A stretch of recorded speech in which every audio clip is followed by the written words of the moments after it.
السلام علیکم ورحمۃ اللہ وبرکاتہ۔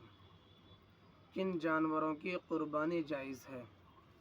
تو اس کا جواب ہے، قربانی میں پالتو چوپایوں مثلاً بکری، بھیڑ، اونٹ، گائے اور بھینس وغیرہ کو ہی ذبح کیا جائے گا، اور ان میں اونٹ کی قربانی کی جائے یا پھر گائے، بھینس اور اس کے بعد بکری کا درجہ ہے، یعنی بکرا کا درجہ ہے۔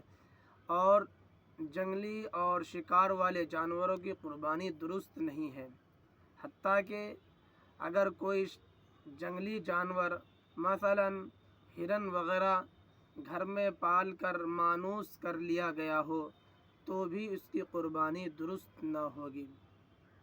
قربانی میں بکرا 1 سال، گائے بھینس 2 سال اور اونٹ 5 سال کا ہونا ضروری ہے۔ البتہ دمبا 6 ماہ کا اس قدر فربا موٹا ہو کہ سال کا دمبا معلوم ہوتا ہو تو اس کی قربانی درست ہے۔